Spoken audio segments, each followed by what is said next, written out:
Hi, everyone. Welcome to Carbon Removal in the Frontline. We've got some amazing entrepreneurs and leaders in the carbon removal space from around the world here today, and we're going to share their perspectives on carbon removal and the opportunities and obligations that it presents for the diverse communities that they represent.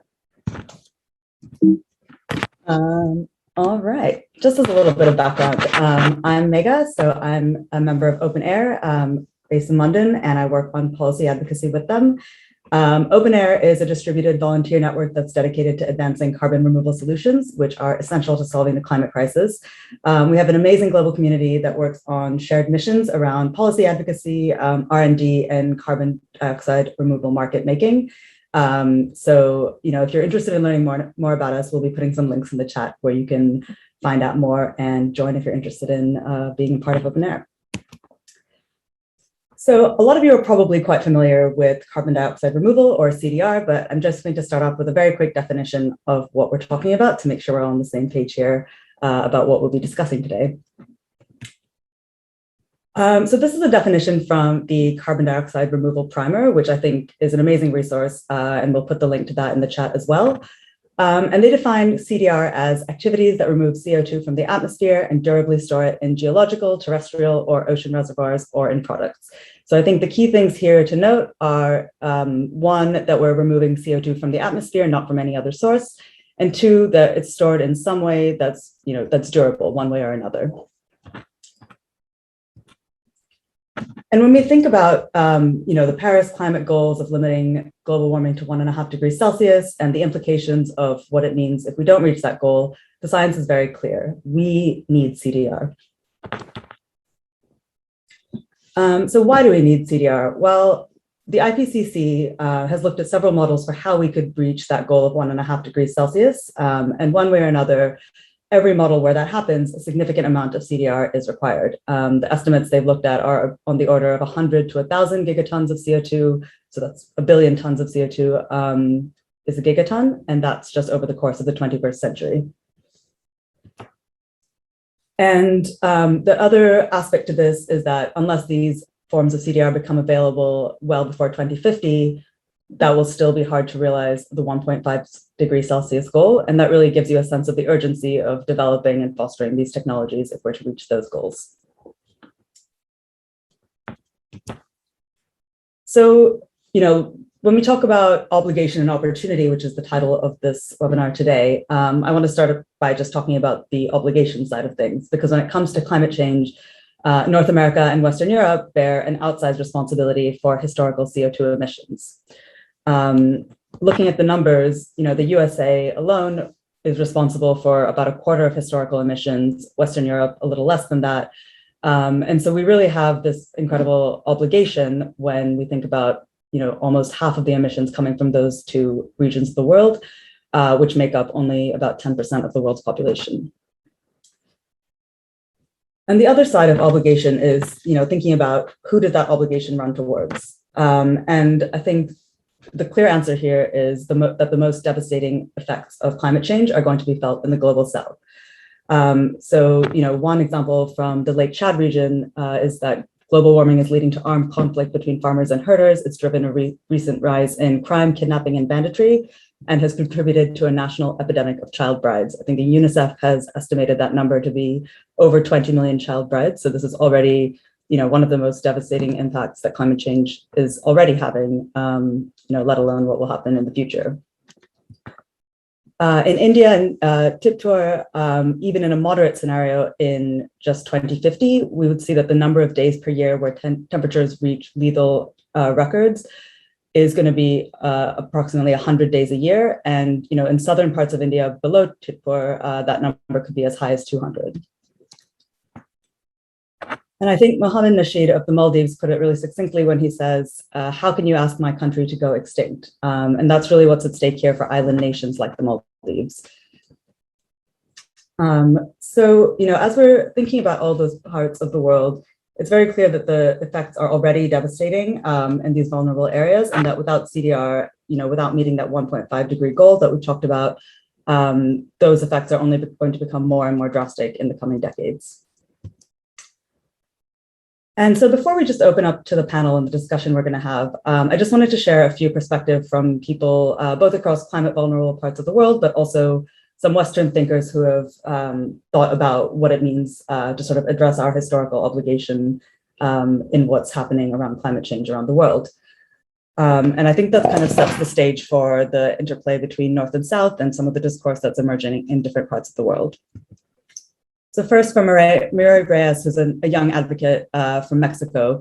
She says, it's time to stop spewing greenhouse gas emissions and to protect our planet. At the same time, we also need to remove the legacy climate pollution that is lodged in the atmosphere. And I think this really highlights the fact that we both need to reduce emissions, but also look at CDR as a solution for historical emissions, which is sort of a goal that we at OpenAir believe strongly in. We also have this quote from an advocate in Brazil, that CDR is an important pathway to address past emissions by removing carbon pollutions from the atmosphere, but also that countries like Brazil, which have not emitted nearly as much as developed countries like the US, should not have to carry the burden of clearing up this historical mess.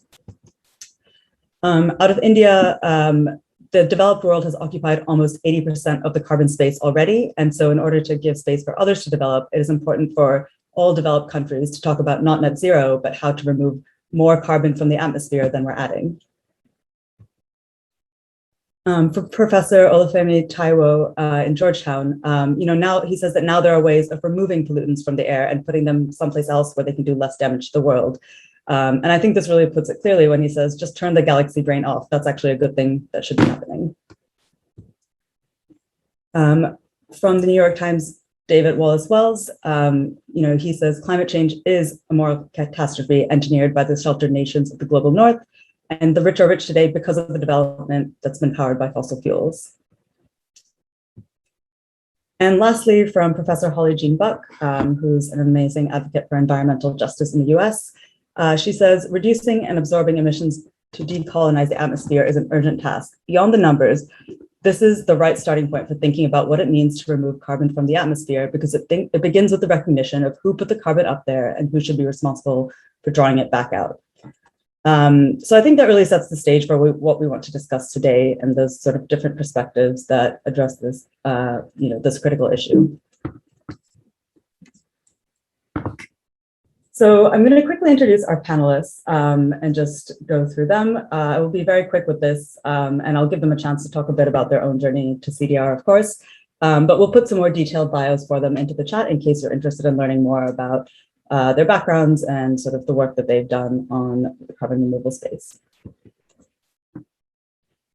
So we have on today Ikaika Hussey of Hawaii Federated Industries, Dr. Edidiong Mendie of CSU-Sacramento, James Mwangi of Dalberg Global Advisors, and Nikhil Neelakantan of Ocean Vision's Launchpad.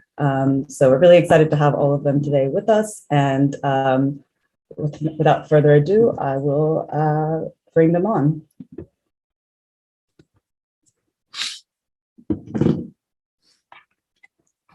All right. Guys, all of you, thank you so much for being here. I'm going to start off with a quick question, and I'll go through you one by one. I just wanted to hear a little bit about your journey to CDR. What got you interested in working in CDR, and sort of what was a little bit of your professional journey before you got there. And I'll start with you, Nikhil. Thank you, Megha, for having us on, and thanks to OpenAir as well for discussing this important topic. So I started my career as an engineer, and I grew up in India. I mean, I had a very, very early on, I had an idea of, but very abstract idea of the impact of climate change.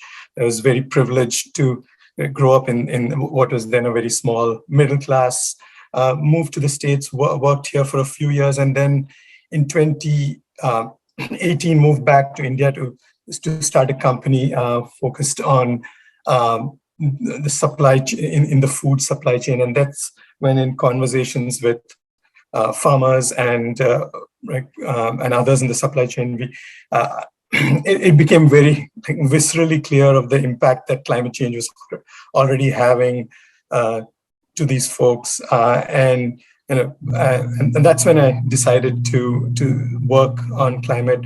I moved back to the States, and got introduced to CDR largely through the OpenAir collective. I really wanted to do advocacy at the state level, and one of the folks at OpenAir reached out for this really cool initiative to try to introduce low carbon concrete in Virginia, and just through all the resources that the OpenAir collective has, I've been able to learn so much more about CDR and the crucial role it can play in mitigation of climate impacts.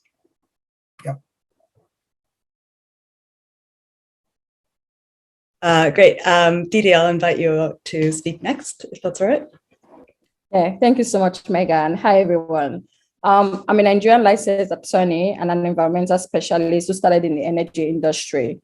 But I moved to academia to pursue a PhD, and while I was in academia, my focus was on environmental justice and helping disadvantaged communities. I think now my journey to OpenAir and CDR is kind of a cool and personal story. Let me start with the basics. So I'm currently a volunteer environmental justice leader with Citizens Climate Lobby. And for the leadership that I do for Citizens Climate, I'm one of the leaders in the climate and environmental justice team. What the team does is we set to expand CCLR's perspective and understanding of environmental justice issues and how our members can go out there to build a just and inclusive relationship to the environmental justice communities.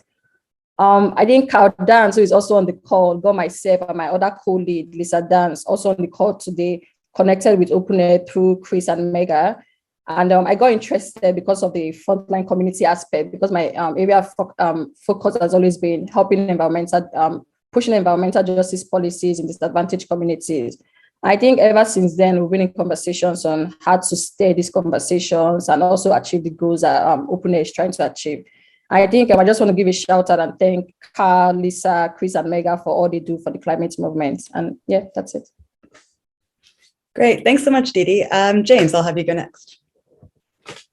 Thanks. I'll be quite brief. Spent the last 2 decades first co-founding and then building a firm that advises governments, businesses, NGO leaders, and foundations on matters of inclusive economy, sustainability, social equity, and so on. And my own focus was primarily around dignified livelihoods and job creation, particularly in Africa. And how do you actually create the conditions that allow for countries to progress to middle income status? Spend a lot of time running into climate change as a barrier against that limits the opportunities for people. And a 1.5 years ago, became curious about whether climate action, as it becomes a bigger and bigger part of what needs to happen in the next 30 years in the global economy, might present an opportunity for job creation and economic transformation. And have become convinced of that, and with a particular eye on CDR as an area where we can create the right kinds of market incentives, Africa can actually generate a lot of the momentum in this space that is needed. Looking forward to the conversation. Great. And Ikaika, over to you. You know, James doesn't look old enough to have been working on this for 2 decades. I came into CDR and climate change actually after just about the same amount of time, about 2 decades working on other issues that are really kind of critical to our work here in Hawaii, where we're facing a lot of indigenous rights, land sovereignty, and demilitarization issues. Like, for instance, right now we're actively, I would say that we're fighting the U.S. Navy because the U.S. Navy is currently contaminating our aquifer, our drinking water supply here in Hawaii. So those are the kind of issues that we're confronting on a daily basis. But it was actually in a conversation with my wife, who came home from a Bill McKibben talk a few years ago. She was the director of the Sierra Club, and she came home and she said, Ikaika, climate is unlike every other issue. It's one with a deadline. And when she told me that, I see nodding heads. It really forced me to rethink my priorities and what I wanted to spend my time on, at least for the next decade. And I started to dive deep into the literature of decarbonization and drawdown, and realized that here in Hawaii, because we have this weird nexus of like, we're sort of US and sort of not, we're an independent country colonized by the United States, with a huge dependency on tourism and aviation. We're the most isolated archipelago in the world. We have I think, a role that we could help with in terms of the global transition towards CDR and around things like carbon neutral fuels. So that became the thing that I decided I wanted to focus the next few years on. Great. Thank you guys so much. That I think really helps kind of set the stage for where we're all coming from on this. So I'm going to start off with a few questions. I did want to say to the audience, if you have questions, that you think of throughout the discussion that you come up and you would like to see the panelists address, please do put them in the Q&A box. And, we really want it to be a discussion with all of you. So use that, and we will try to include some of those as we go along. So kind of as a basic starting question, I just want to, we've talked about CDR in the frontline, and that's kind of the title of all of this. But the word frontline does get used differently by different people. So is there a single definition, geographic or something else, that we can kind of agree on for what the frontline means? And Nikhil, again, I'm going to start with you. What would be your definition of the frontline here?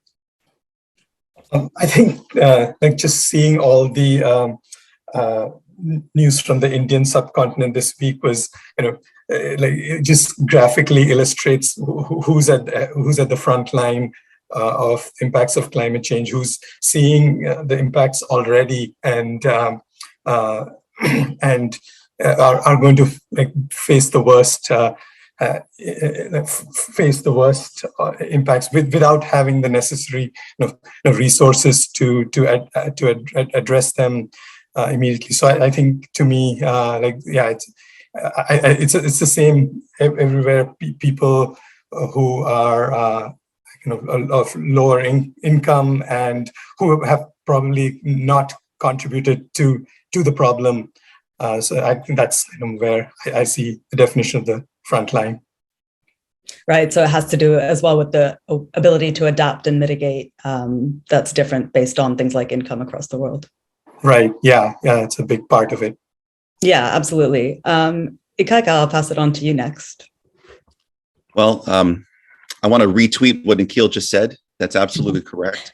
The thing I would add is that, here in Hawaii, we have a weird community because we both have the very richest people. We have Larry Ellison, who just bought an island, but then we also have folks who have been forced to move here because we're the closest high island for Pacific Islands that have lost their entire islands, because of sea level rise, but also because of things like military testing and nuclear bombs being dropped in the Marshall Islands, et cetera. So the equity piece, the justice piece is so critical.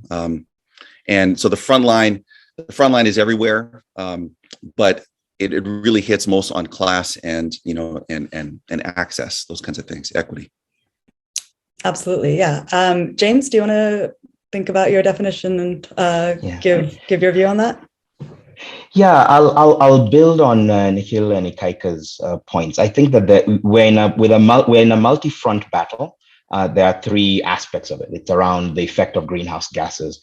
The first is we need to look after the most vulnerable, who often are the ones who've done the least to create the problem. The second front of the front line is we need to stop creating the problem.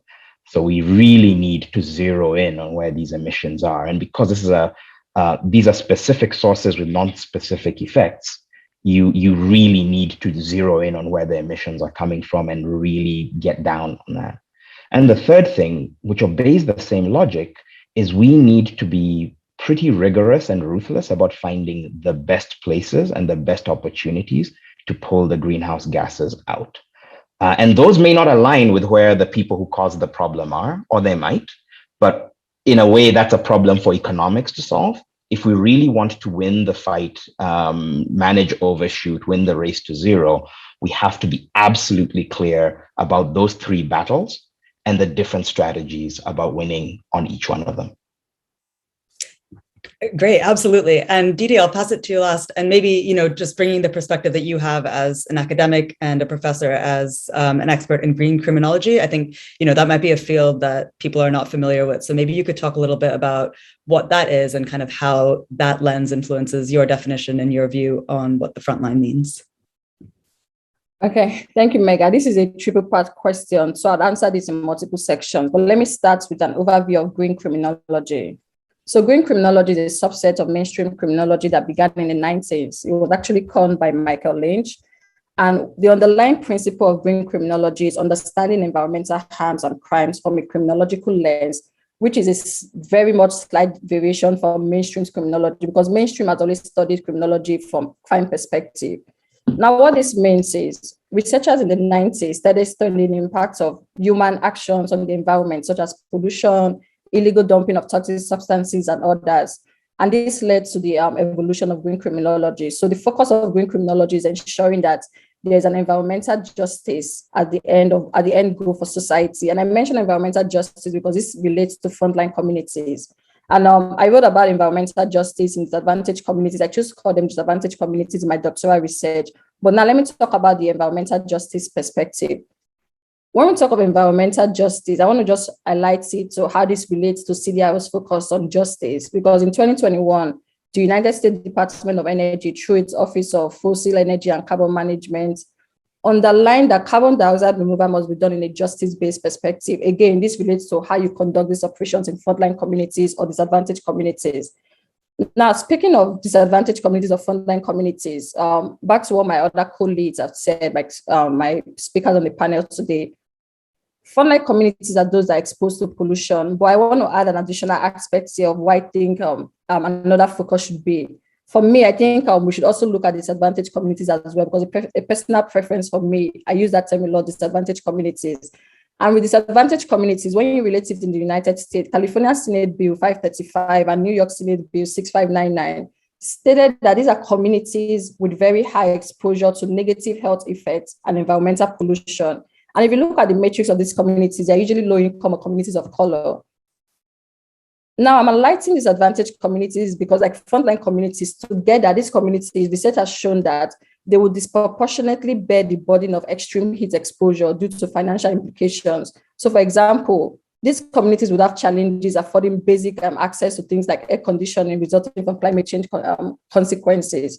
And the reason I highlight this perspective is for us to understand that frontline communities, disadvantaged communities should be at the forefront of what we're discussing today in the climate movement. Megha, I think over to you. Yeah, thanks, Didi. And I think that really leads really well into kind of the next thing I wanted to talk about, which is, you know, when you think about the climate debate, you see environment or justice and equity concerns invoked in both the argument for CDR and against CDR. So you have, you know, people saying, yes, that CDR promotes equity and justice because, you know, there's a global scope to this argument, and we relate it to the obligation that, you know, countries like the US or other advanced economies have to sort of mitigate the damage they've done through historical emissions. But on the other hand, you also get concerns related to future CDR infrastructure siting and how that might create risks and burdens for certain communities where, you know, those CDR sites might actually be. So you kind of see this invoked on both sides of the table. And maybe Ikaika, I could pass this to you. So since, you know, you're both a career advocate for all sorts of justice related causes, but you're also a DAC entrepreneur and looking to put DAC sort of in your backyard, as it were. How do you think about that tension, and how do you resolve that in the work you do? Well, you know, we want it here, that's for sure. We're probably a weird story just because of Hawaii's geography, our relationship to the rest of the planet. You know, we're so far removed from everywhere else that we actually see it as a way of solving some of our problems with regards to importing raw materials. We don't have any sort of, you know, we otherwise wouldn't be able to bring in these materials. And so direct air capture is a you know, it's sort of a Star Trek way of importing carbon to Hawaii and us being able to use it here for different things. Fuels is one, but also making other sort of materials out of it, and also doing permanent geological sequestration. But the critical thing is you know, when I talk to folks about it, I describe it as, you know, it sounds like science fiction. The thing with good science fiction, like Star Trek, for instance, is that the underlying piece there is equity. You know, that's a post scarcity society. It's an abundant society, and that's the fundamental piece. The climate problem won't be solved with technology. We actually need to solve it with justice and equity.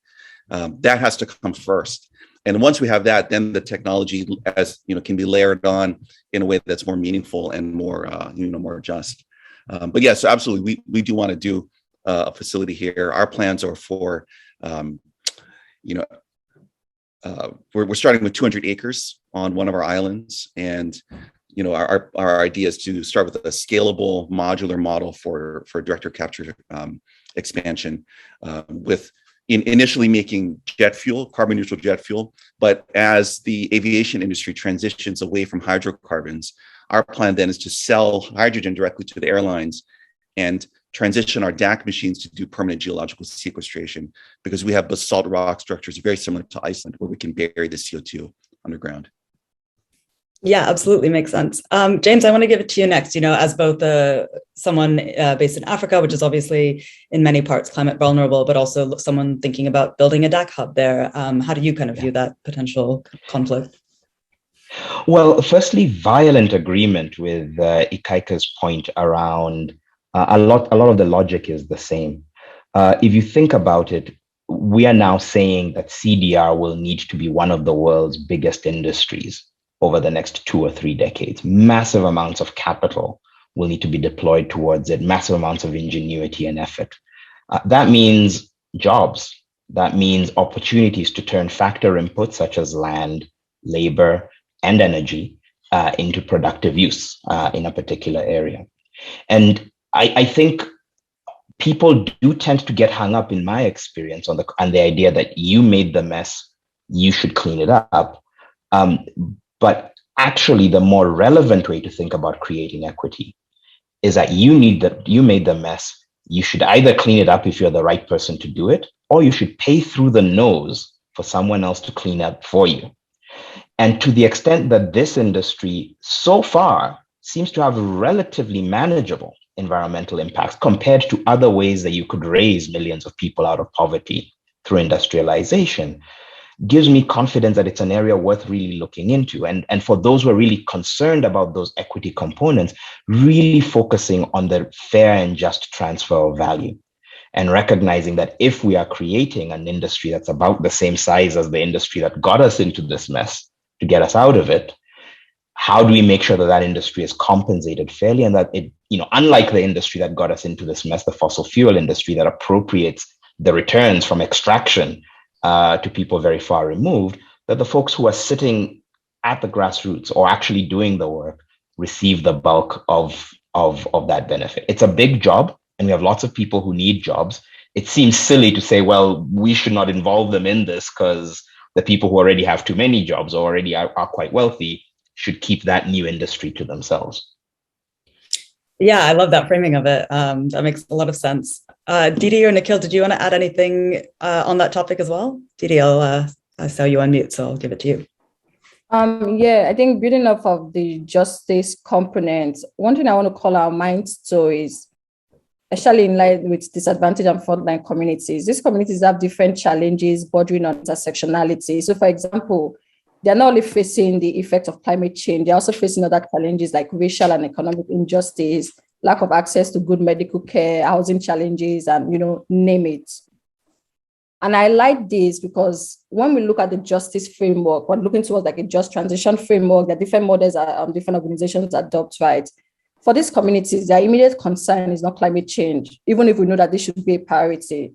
So I think a caveat that we had here is when people go to engage in these communities, you want to try to find a common ground in the conversation if you really want to make a difference.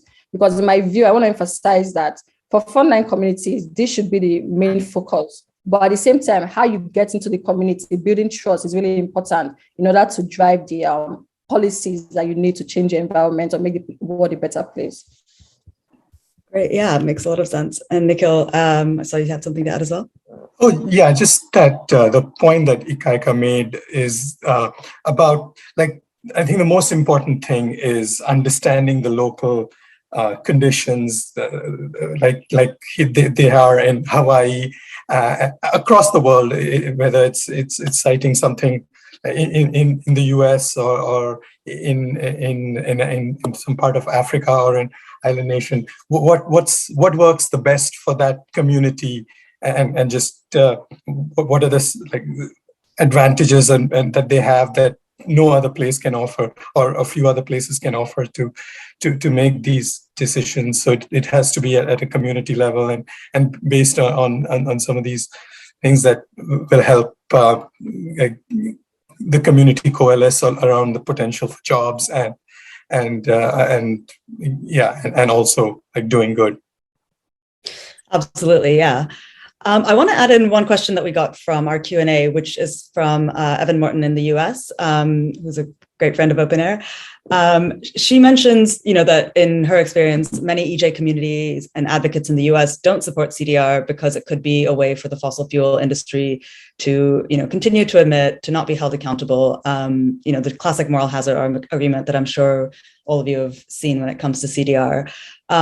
And her question is that something you're seeing in other countries or other parts of the world? And, how do you respond? How do you address it and make sure that CDR is in fact equitable and just?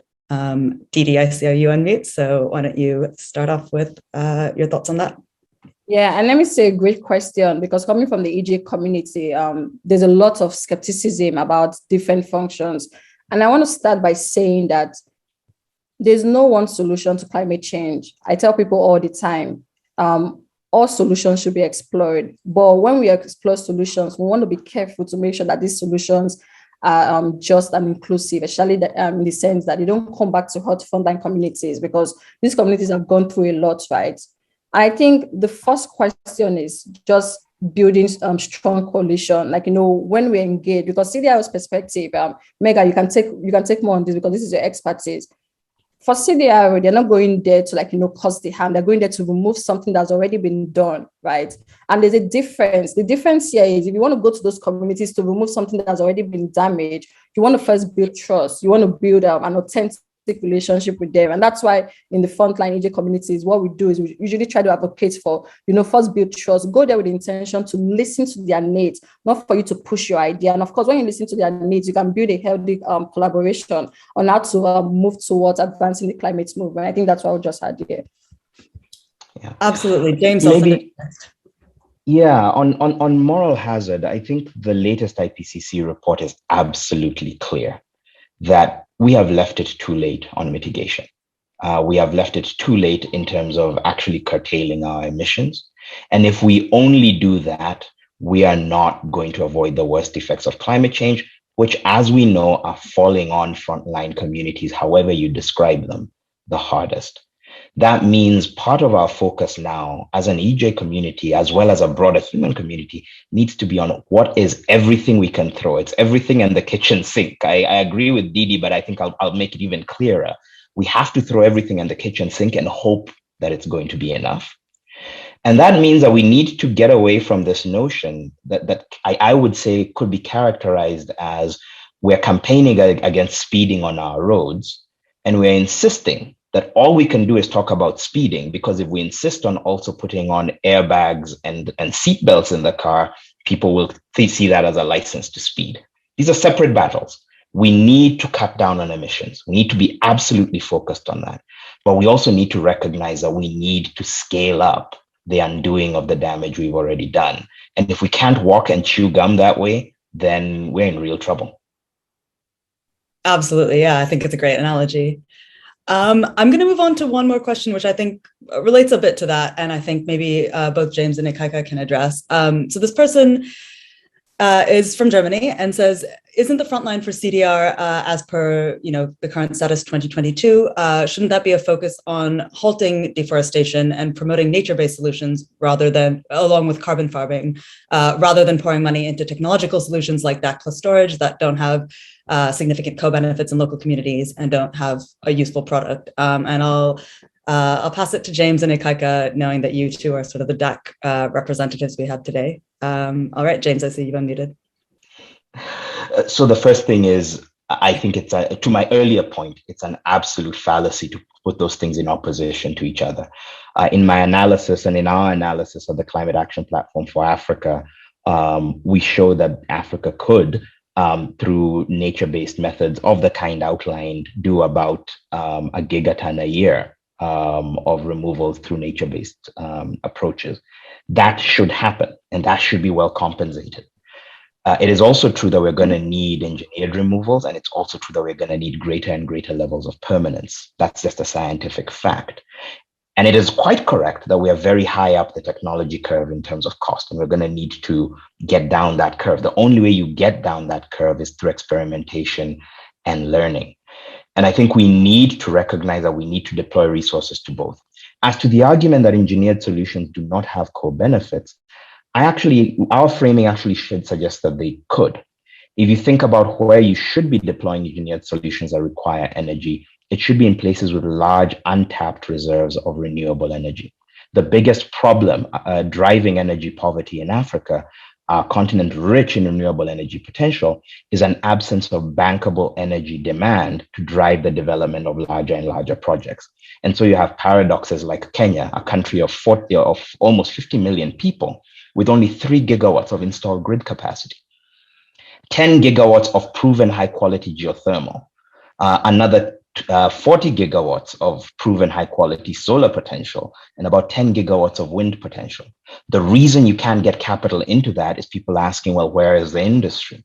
If you could say a huge chunk of that could go towards activities like CDR, again, as an export, in a sense, it's an intangible export that allows you to actually attract foreign exchange and attract investment into your country. It would also allow you to build out the energy grid and address energy access. And those types of economic co-benefits exist everywhere you look, once you start looking for them and once you move beyond a very linear framing of what a co-benefit looks like. Absolutely. Ikaika, I'll pass it to you now for the same question. It sounds like Hawaii is a lot like Africa. We have the same sort of crazy, we have the incredible potential. We have sun all the time, but it's actually, our installed base of solar and, these and other renewable technologies is actually quite low compared to our potential to make it happen. And I guess my only quick response to the gentleman from Germany is that there's a lot of folks working on the nature-based solutions. And that's great. I would never say that they shouldn't do that. I think they should absolutely do that. And comparatively, there's relatively few people actually working on DAC. And thank goodness that there are groups like the OpenAir Collective that are, coalescing and bringing these efforts together so that we can try to push this piece of the puzzle forward. Great. Ikaika, I have another question for you, kind of moving into the relationship between sort of historical responsibility, development needs, and future opportunity. So, Hawaii is obviously in quite a unique position as both a Pacific island and a US state, one of the most climate vulnerable places, but also part of the US, which is one of the biggest historical emitters. So how do you think about the question of obligation in that case, and kind of what interesting perspectives and arguments are you seeing and making for CDR when you think about that within the US context? Yeah, let's see. So I guess your question is who should pay for it, right? I guess that's what it comes down to, yeah. So I have a long list of things that the United States needs to pay for. And CDR is one of them, but they also need to pay us for taking our land to build military bases and taking our people to, so there's lots of things for us to talk about with the United States. I think one of the questions is, this ties back into the question of, if CDR moves forward, is it just going to become another $1 trillion industry that the same oil barons can take advantage of? And what we're looking at in Hawaii is try to build, as much as we can, a locally owned DAC business so that the benefits accrue to our local folks here in Hawaii, a lot of whom are Native Hawaiian, indigenous Kanaka Maoli. And to me, that's one way, at least, of kind of flipping the equation so that this new thing actually helps us instead of becomes another extractive industry. Like, for instance, we have this horrible history of our people. It's really sad, but our people actually went and deforested a whole bunch of sandalwood and sent that to China. This is 150 years ago, and that began Hawaii's entry into global capitalism was through this really extractive industry. And that was followed by, sugarcane and pineapple and now tourism, just story upon story of of our land being used for other people's benefit. And it's not at all dissimilar from the ways that, the Asia or Africa, other parts of the global South have been exposed to and been hurt by, the global economy. And I think the only way to flip it is we have to have control over the capital and the means of production, to use that sort of Marxist language. We actually need to control these things. Yeah. And, I just want to throw out too, I think one interesting thing that OpenAir should consider is, given that we have people all around the world who are thinking about these things, it'd be interesting for the OpenAir collective to start thinking about how do we work together to not just work on the technology piece and the policy piece, but also the funding piece. Imagine if we had like an OpenAir cooperative that was a global organization of people all around the world who all wanted to support an equitable approach to DAC, globally. Yeah, I mean, I think exactly that is like the piece of the puzzle that is probably the hardest, but it's definitely one that I think OpenAir is interested in looking at. I think Chris in particular, who's in the chat, is totally on board with that idea. Nikhil, I have one for you next, which is kind of on the, in your sort of ocean-related work. So obviously the degradation of oceans and coastal ecosystems is kind of another frontline in the climate change issue. And when it comes to sort of ocean-based livelihoods that support millions of people, that's really at risk as well. So could you talk a little bit about the relationship between those communities and the potential for ocean-based CDR as well?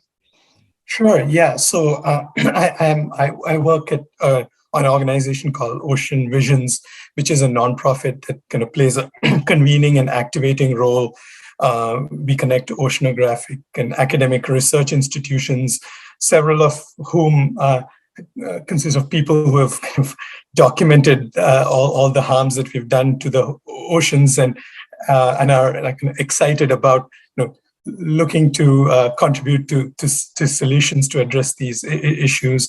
We also have conservation organizations, entrepreneurs, investors in our network. So we're trying to really bring the groups together to address these issues at the ocean climate nexus. And you're right, the ocean has while it's played a vital role in buffering and reducing some of the impacts, that has resulted in issues like excessive heating, deoxygenation, and acidification that many of people on the front line are facing the impacts of in terms of loss of livelihoods, impact to tourism, fisheries, and so forth. So, one of those groups is the small island states which have ocean sovereignty and are adversely impacted by climate change. So are really interested in playing an active role in addressing improving the condition of the ocean and addressing climate change through ocean-based CDR. A lot of the ocean-based CDR is really early stage with a lot of research that needs to be done. So these island nations are quite receptive to having some of the R&D done there. Of course, all this needs to be done with lots of community buy-in, adherence to the various governance frameworks facing the ocean. For those of you interested in those frameworks, there's a great talk on OpenAir's This is CDR by Will Burns, so please check it out. Some of the approaches that are attractive are seaweed cultivation and sequestration. It's attractive in the global south because it builds on an existing large industry in Indonesia, the Philippines, and parts of Africa. It also has a potential for co-benefits, including providing fuel and raw materials for several industries. Researchers are also looking at alkalinity enhancement. There are few people from that industry here, and that could also have co-benefits and reducing acidification at the local level. But again, I think a lot of work needs to be done to make sure this is done right, and that we can actually measure the impacts, and that it can scale responsibly. Yeah, and I think, doing it right and responsibility is kind of where I want to go next with some of these questions. And maybe in all of them, if you could just start by talking a little bit about what is the greatest climate threat facing the region that you represent, or specifically what kind of issues are starting to come up. So I wanted to start with Africa, and in particular Nigeria. And Didi, maybe you could answer this question first. So obviously Nigeria is a climate vulnerable state on the one hand, but also one of the biggest oil producers in the world. And that kind of creates this complex set of risks and obligations and opportunities. So when you think about that, and when you think about Nigeria as a CDR location, what kind of interplay do you see between those things? And in particular, a question from the audience we got, which I'll throw in there, is do you see kind of renewables only DAC or renewable only powered CDR as the way forward? Or do you think there should be some flexibility in that as we scale things up? Okay, thanks, Megha. That's a double part question. But let me start with the first part and I'll come to the second part. Nigeria is currently suffering from one of the worst ripple effects of climate change, like drought, especially in the northern region. And the drought in the northern region has been keyed as a primary reason of migration from herdsmen to other parts of the country. So if you look at Nigeria, you hear a lot about Fulani herdsmen causing different forms of terrorism and, damaging people's properties and land. Let me break it down. Industrialization is a primary cause of climate change in developed countries like the US. But in developing countries like Nigeria, deforestation is a primary cause of climate change. And I make this distinction because it matters how we address CDR removal based on the region you find yourself. Now, piggyback to what Nigeria is facing, gas flaring is one of the biggest and the largest source of environmental pollution in Nigeria. And with this, for those that are not familiar, gas flaring is just a process where you extract oil by burning natural gas, according to the World Bank. And World Bank has already ranked Nigeria as the 7th in gas flaring. And as a green criminologist, this is a huge problem because the problem of pollution that gas flaring causes in society is something that we want to address, right? I give this statistic because I want to recognize that Nigeria has taken some reasonable strides to combat climate change, right? And one of the first things they've done is enacting the Climate Change Act of 2021. So basically what this act sets to do is attaining net zero greenhouse gas emissions between 2050 and 2070. I think for me, looking at this, the creation of Nigeria's Climate Change Act is a crackdown on big oil's gas flaring policies and introduction of greenhouse gas emissions such as carbon dioxide. So I feel like this is the perfect time for CDR initiative to be introduced in emerging markets like Nigeria. Of course, CDR is at its prime alongside the Nigerian climate legislation. So collaborations on this should be a good focus to engage in Nigeria because it will be a good prospect since the Nigerian government has already declared its intention to achieve net zero greenhouse gas emissions within a certain time frame. So what this means for CDR and for organizations that are interested in an emerging market like Nigeria is this is a breakthrough and a pivotal moment for those stakeholders that are able to go there first because you'll be one of the drivers of sustainability in the region. Now, to your other question on whether that should be the only focus, there's something that they can do.